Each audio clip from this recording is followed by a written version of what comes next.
الحمد لله رب العالمين وأصلي وأسلم على من بعث رحمة للعالمين وعلى آله وأصحابه أجمعين وبعد السلام عليكم ورحمة الله وبركاته. So we begin with verse number 99 from surah Al-Baqarah.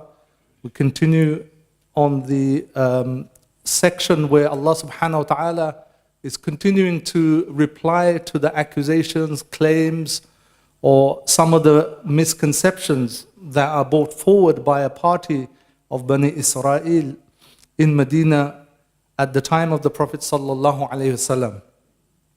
So here, وَلَقَدْ أَنزَلْنَا إِلَيْكَ آيَاتٍ بَيِّنَاتٍ. If you remember previous week, Allah subhanahu wa ta'ala was declaring that those who disbelieve or those who reject or those who show enmity to Jibreel alayhi salam or any of his messengers or to the Prophet sallallahu alayhi wasallam, but particularly to Jibreel alayhi salam, that Allah shows enmity to those who reject Jibreel alayhi salam. So now Allah subhanahu wa ta'ala is now turning his attention towards the Prophet sallallahu alayhi wasallam, and he's addressing Prophet Muhammad sallallahu alayhi wasallam directly, like he's speaking to him in the second person, as in directly to him. Why? Just to comfort the Prophet sallallahu alaihi wasallam. He's rebutted many of the arguments of Bani Israel. But now, obviously, they're still insisting on remaining on their position. They're not changing, they're not submitting, they're not believing in the Prophet sallallahu alaihi wasallam or the Qur'an. So Allah subhanahu wa ta'ala, as if to turn to the Prophet sallallahu alaihi wasallam and addressing him directly, Allah subhanahu wa ta'ala says, وَلَقَدْ أَنزَلْنَا إِلَيْكَ آيَاتٍ بَيِّنَاتٍ. That indeed, and here the lamb is in the place of qasam, so it's a very strong emphasis, that indeed, surely, we have revealed to you آيَاتٍ بَيِّنَاتٍ. We have revealed to you verses of the Qur'an, signs, verses of the Qur'an, which are so clear, bayinat. They're absolutely clear. Because one of the members of Bani Israel claimed that how can we follow this messenger? The words he says, the verses he comes with, he claims they're revelation, but they're not clear, that we can't understand it. What is he trying to say? But Allah subhanahu wa ta'ala says very clearly here, وَلَقَدْ أَنزَلْنَا إِلَيْكَ آيَاتٍ بَيِّنَاتٍ. These are very clear verses. The Arabs understood these verses were absolutely clear. They were in the highest eloquence, the highest level, the highest form of Arabic language at the time. So Allah subhanahu wa ta'ala refutes this. And then he adds, as if to respond to the person making the claim, that how can we follow you? We don't understand what you're saying. We don't understand these verses. They're not clear. They don't make sense to us. As if to refute this claim, Allah subhanahu wa ta'ala says, but anyway, وَمَا يَكْفُرُ بِهَا إِلَّا الْفَاسِقُونَ. These verses are clear, and whoever is sincere, they will believe in these verses. Whoever is objective, whoever is clear in their mind, has no previous agenda, they will accept these verses. But وَمَا يَكْفُرُ بِهَا إِلَّا الْفَاسِقُونَ. The only people who will reject these clear verses that show the evidence of messengership. These verses, everybody knew that no other human being could produce these verses. Everybody knew the Qur'an gave a challenge to the whole of mankind at the time, particularly to the Arabs, that if you are in doubt of any of these verses, if you're in doubt that this Qur'an is being revealed from Allah subhanahu wa ta'ala, then bring 10 verses like it, or bring a few ayats like it, bring a surah like it. If you claim this is not truth, if you don't believe in the truth of the prophethood of Muhammad sallallahu alaihi wasallam, then simply do one thing, bring something similar to it, bring something equivalent to it. You say he writes this himself, or he gets somebody to write this, then why don't you write it and bring something the same? This would destroy the argument of Muhammad sallallahu alaihi wasallam that he is a messenger, alayhi salam, and this is wahi from Allah subhanahu wa ta'ala. All you have to do is produce the same quality, same level of eloquence, of meaning, of this high level of Arabic. So this challenge was already there. They knew they couldn't reproduce this because they admitted, even though they didn't believe in it, they admitted that this couldn't be the work of a human being. They either said he's a sorcerer, or a jinn is revealing this to him, or he's getting it from some other faiths. Somebody else, a priest or someone else, is giving him this information. They knew that another human being amongst themselves couldn't reproduce this. So they admitted this. Therefore, the conclusion is, the only people who will reject these clear verses of the Qur'an are the fasiqun. Al-fasiqun is the plural of al-fasiq. Fisq, originally it's when the date becomes bad. When the date, when it becomes bad, the inside comes out. The skin opens up and you can see the inside. Fisq is for something to come out of its shell or to come out of its boundaries. Fisq is when something goes bad, it comes out of its shell or its covering or its boundaries. Here, in relation to Islam, you hear the word often, fisq or al-fasiq or the fasiqun. These are the people who have come out of the boundaries of Sharia. They came out of the covering and the limits of the commands of Allah subhanahu wa ta'ala. They come out of it. They transgress the boundaries of Allah subhanahu wa ta'ala. Hence they are called fasiqun. They reject the limits set by Allah subhanahu wa ta'ala. The commands, the Sharia, they come outside of the Sharia. They transgress the boundaries. Allah sets a limit, says don't go beyond this, this is haram. They go beyond the boundaries. So this is why they're called al-fasiqun. So Allah says that the only people who will reject this are the fasiqun. Not because the ayahs are not clear, not because the evidence of the truth of the Prophet Muhammad ﷺ is not clear, not because the miracles he's shown them and the signs is not clear. Only reason is already these people are al-fasiqun. They are people who will reject the limits set by Allah subhanahu wa ta'ala already. These are the only people who've made their mind up already. They've made their mind up, they will reject the message. Therefore, they do not believe in these ayahs. These clear ayahs came, they're not going to believe in it because they've already made their mind up. And we discussed in previous weeks that the main reason of them making their mind up to disbelieve or reject the message was out of envy, hasad, right? Out of envy. Envy that why did Allah subhanahu wa ta'ala reveal this wahi? Why did He send the final messenger from amongst the Arabs and not from amongst Bani Israel? Because they were expecting someone to come from amongst them. So when they saw that the messenger is not from amongst them, he's from another nation, another race, they showed envy out of animosity and envy and jealousy. They rejected the messengership of Muhammad sallallahu alaihi wasallam. So then Allah subhanahu wa ta'ala says, أَوَكُلَّمَا عَاهَدُوا عَهْدًا نَبَذَهُ فَرِيقٌ مِّنْهُمْ. That is it that every time these people agree to a covenant or a contract, an agreement, that they throw it behind their backs. A group of them throw it behind their backs. What does it mean? The Arabs used to say, when they want to reject something, like today we say, if we receive something that's worthless, a piece of paper or gift or whatever it is, especially a contract or paper, if it's useless, worthless, we'll say, this is worth nothing, chuck it in the bin. We'll say, chuck it, throw it in the bin. The Arabs used to use this word, nabadha, to throw it behind your back, like this. Just throw it behind your back, or hide it behind your back. It's worth nothing. So this is what they used to do. Every time a contract was made, either with Allah subhanahu wa ta'ala and Musa alayhi salam, through Musa alayhi salam, the covenant that they took, then a group of them, not everybody, a group of them would throw it behind their backs as if it's worthless, useless, it has no value. So Allah is saying, is it that every time that they make a promise or a contract, they throw it behind their back? A group of them throws it behind their backs. بَلْ أَكْثَرُهُمْ لَا يُؤْمِنُونَ.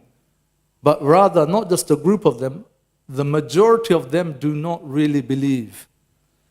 Because the contracts here, the promises here, Allah subhanahu wa ta'ala is referring to a number of promises. Either the promise that Musa alayhi salam took on behalf of Allah subhanahu wa ta'ala when he came down with the commandments, and also as described in the Qur'an when the mountain was held raised above them, and Allah subhanahu wa ta'ala took a promise from Bani Israel to follow his commands. So a group of them broke that immediately. What did they do? They start worshipping the calf, they start rebelling, rejecting. Or it says here that they made a promise amongst themselves that when the new messenger comes in Medina, they will all believe in him.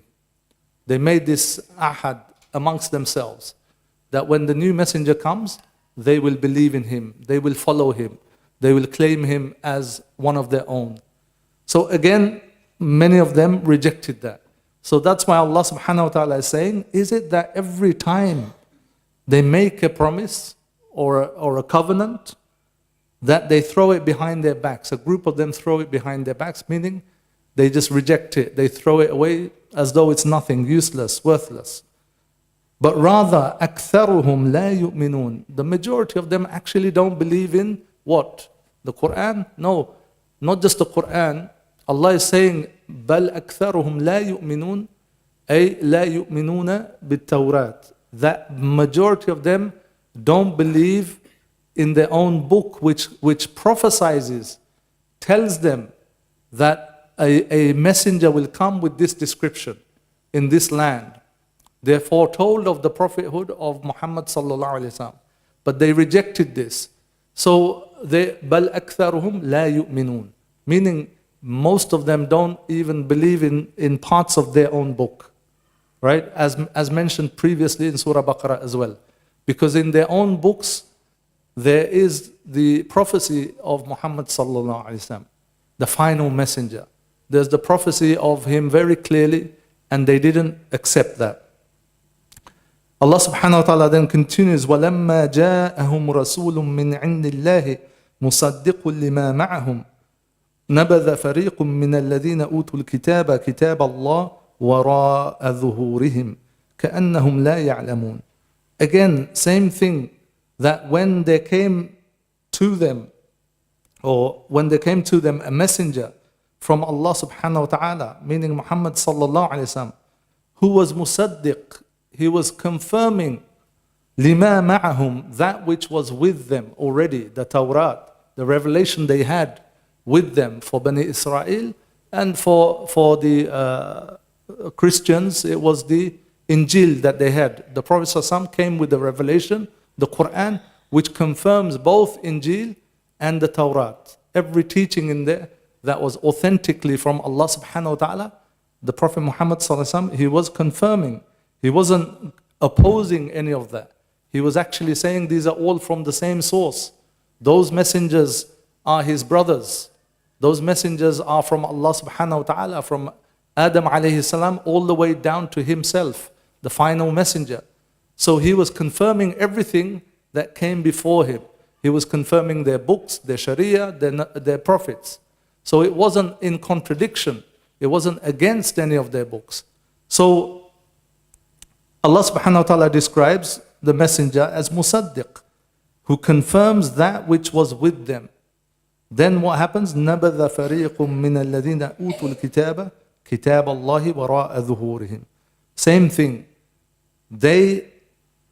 A group amongst them, from those who have been given the book, they throw the book of Allah behind their backs.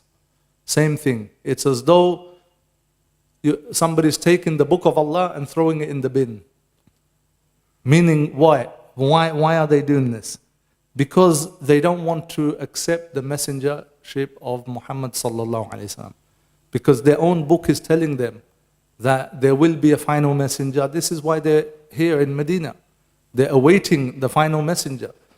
But once they see that this messenger is claiming prophethood and they want to reject him, then in effect they're rejecting their own book.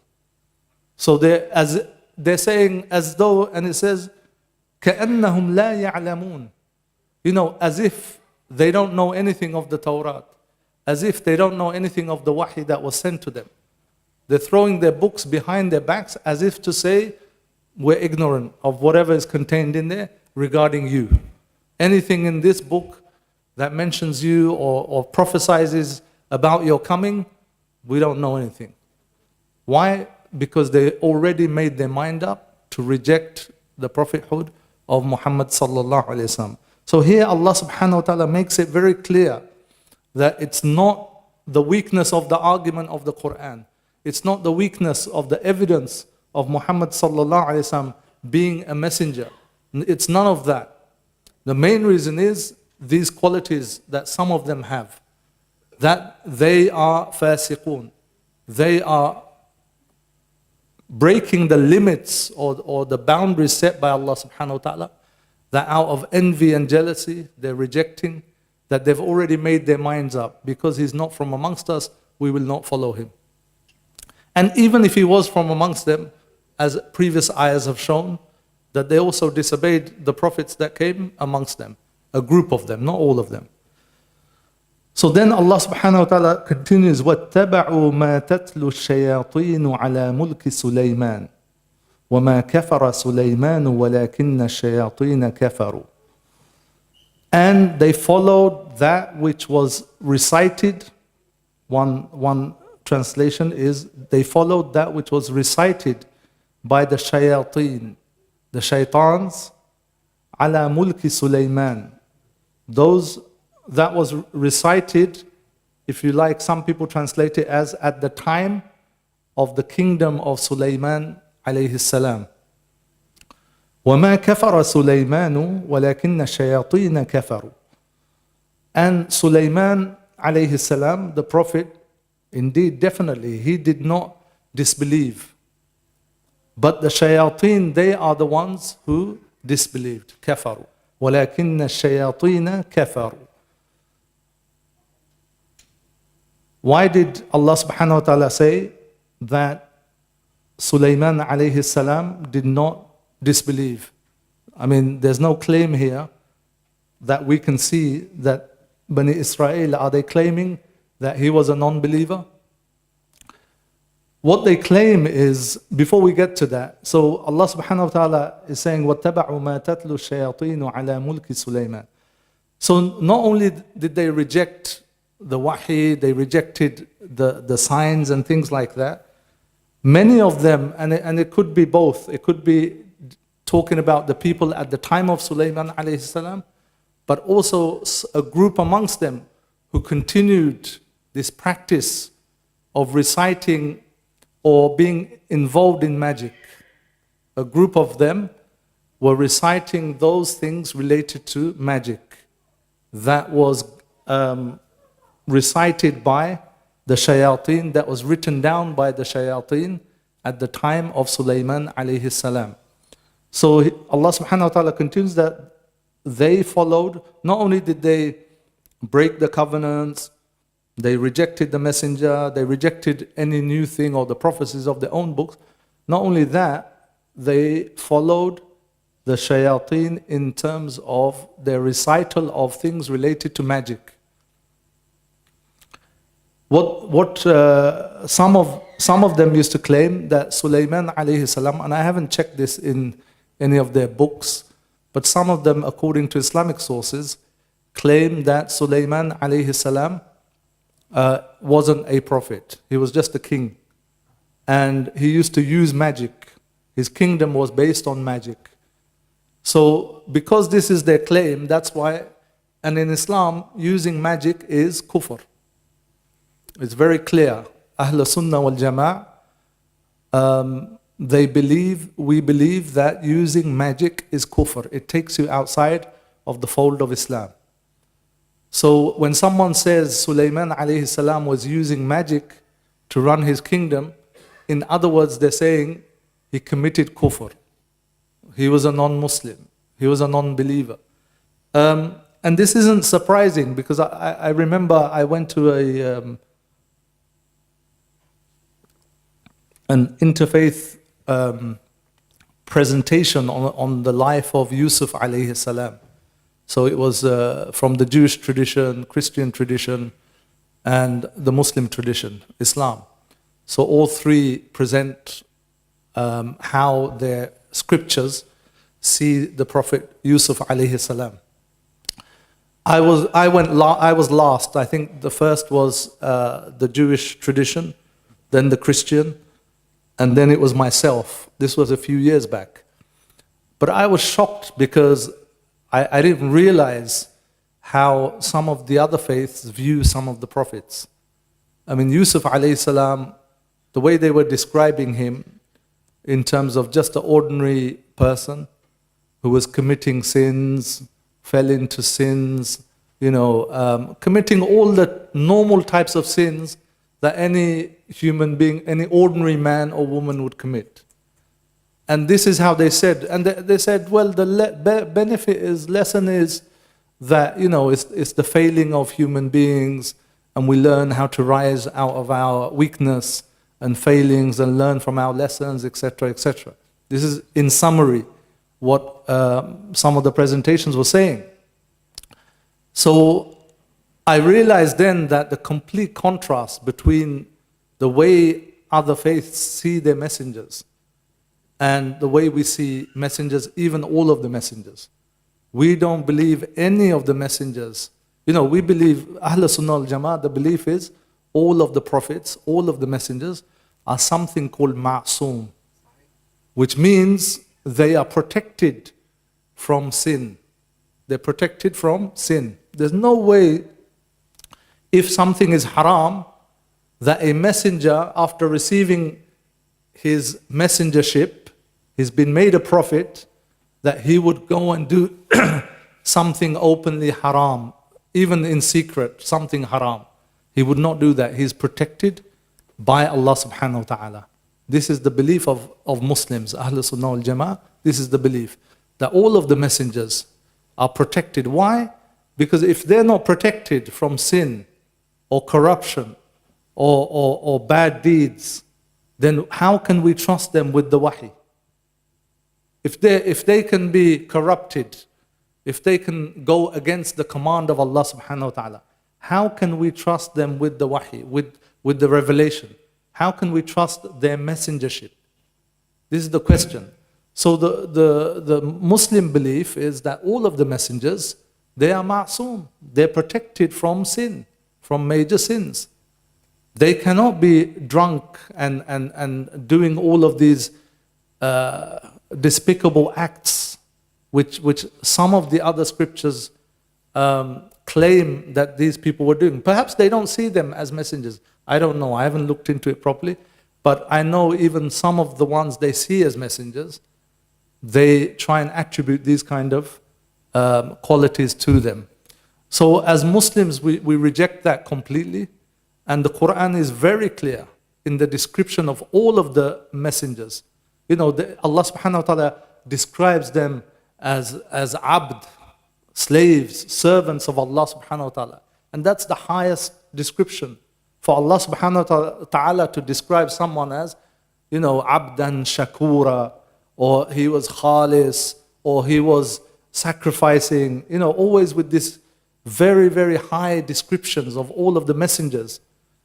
There's no way that any of these messengers would commit some of the things that have been claimed or alleged against them. So here Allah subhanahu wa ta'ala destroys or refutes this allegation on Sulaiman alayhi salam. Allah subhanahu very clearly, وَمَا كَفَرَ سُلَيْمَانُ وَلَكِنَّ الشَّيَاطِينَ كَفَرُوا. Sulaiman alayhi salam, he did not commit kufr. He was given the powers by Allah subhanahu wa ta'ala. He was given the knowledge by Allah subhanahu wa ta'ala. And yes, his kingdom was something unusual.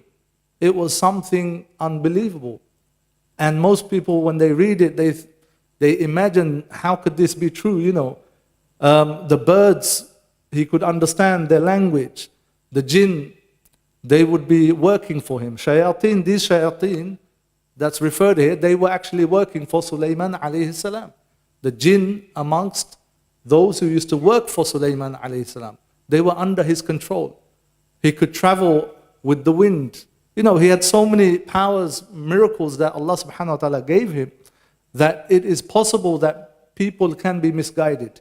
They may think that, oh, he's controlling the jinn, he can move with the wind, he can bring things, then maybe he's doing magic, astaghfirullah. But Muslims are very clear. The Qur'an is very clear. Allah subhanahu wa ta'ala tells us that all of these messengers, whatever blessings they were given, whatever miracles they were given, was not through magic, not at all. It's the miracle given by Allah subhanahu wa ta'ala. It's the control given by Allah subhanahu wa ta'ala. So this is why Allah subhanahu wa ta'ala clarifies this, that these people, some of these people, they are still following, or at the time were following, that which was being recited by the shayateen. What is it that they were reciting? There's different narrations that some of these shayateen from amongst the jinn, they wrote down magic, and it will come later on, you know, Harut and Marut, who were sent down to as a tribulation, as a test, that they would teach people. This comes later on. We don't have time this week to go into all of it. But just to start off, what is it that they were writing down? They were writing down the knowledge of magic, right? In a way that it could be taught, and in a way that it has impact on other human beings. So this was, the Ahl Sunnah wal Jama'ah believe that magic is true. It has a real impact. It's not just a trickery or sleight of hand, as some people claim it is, but there is something called sihr. It's magic, it's true, if its effects are true. But whoever indulges in it, is haram for any Muslim to take part in it, it's haram for any Muslim to learn it, it's haram for any Muslim to teach it. Unfortunately, in our communities, this is not adhered to.